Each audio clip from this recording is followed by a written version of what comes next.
Don't dream your life, live your dream. Basically, in sports, in life in general, you always face difficulties. Don't judge me about my success, but how many times I fall down and got back up.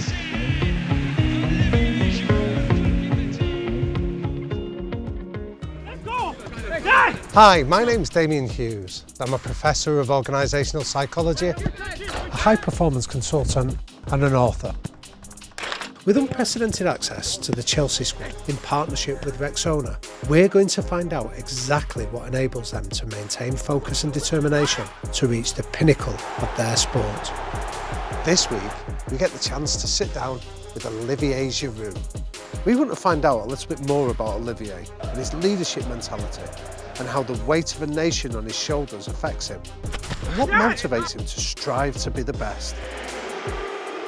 One of the themes that we wanted to explore was this idea of nature versus nurture, how much of your mentality now was natural and how much of it you've had to learn through your journey. Well, basically in sports, in life in general, you always face difficulties.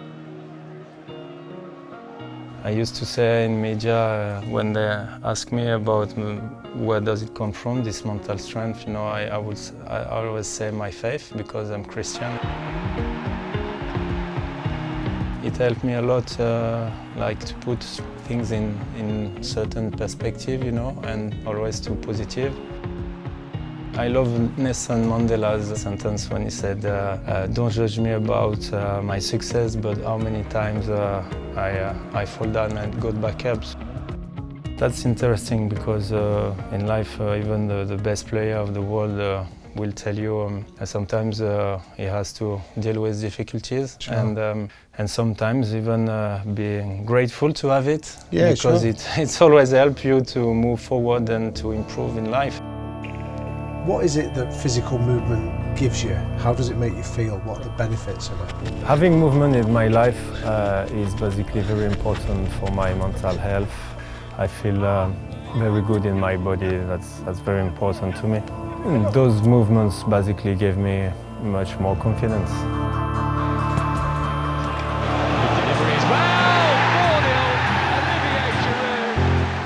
Nothing is given, you know, in life, so nothing gets given.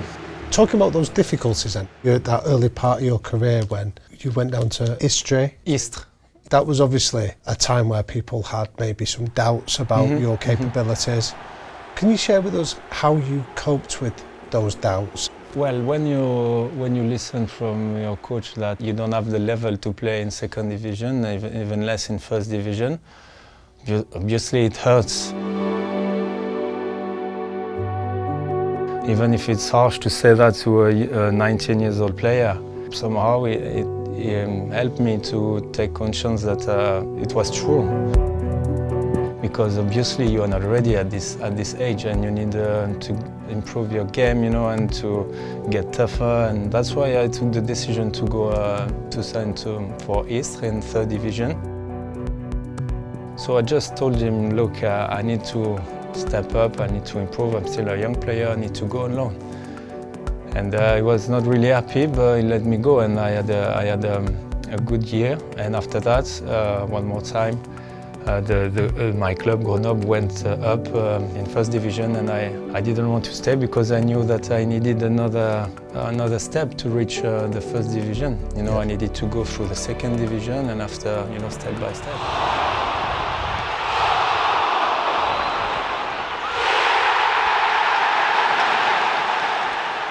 Can you give us an idea on how you remind yourself to enjoy being in the moment?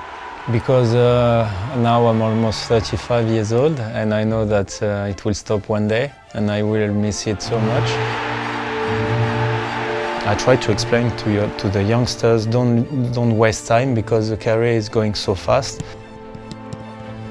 Don't waste your time by like complaining or not giving your very best, you know, on the pitch. Sure. Because maybe sometimes you don't have two opportunities to show it.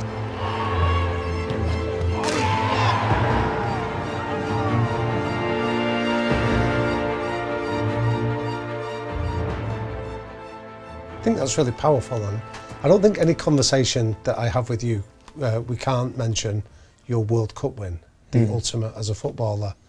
But there's two narratives there. There's the external narrative that you were playing and you didn't score a goal. Yeah.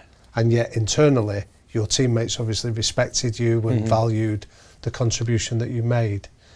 Can you explain how you dealt with that external noise and where your focus was during that tournament? Well, one thing is very important in my personality. I don't pay too much attention about what media said and people on social media. In both ways, if you are playing well, people will consider you as a god, and in the other way, if you don't have a good game, you know, you are nothing. It's very sad, but you know me, I think I just try to focus on what I have to do on the pitch. I know very well what I bring to the team. Obviously, I would have loved to score at least one goal, but you know, if you ask me if I would exchange 5 or 6 goals of Hurricane against my World Cup, you know my answer. You made a comment earlier that ties in with that, Olivier, around effort and doing the right thing leads to winning if you do that. Would you explain for anybody listening to this what that means in your world?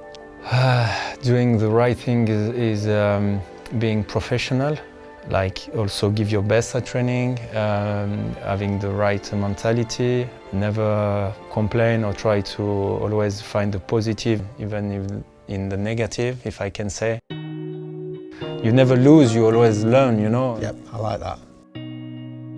So one last question for you then, Olivier. You're a father of 4 children. You've had a rich, varied, successful career. What one key lesson have you learned on that journey that you would want to pass on to your children to understand?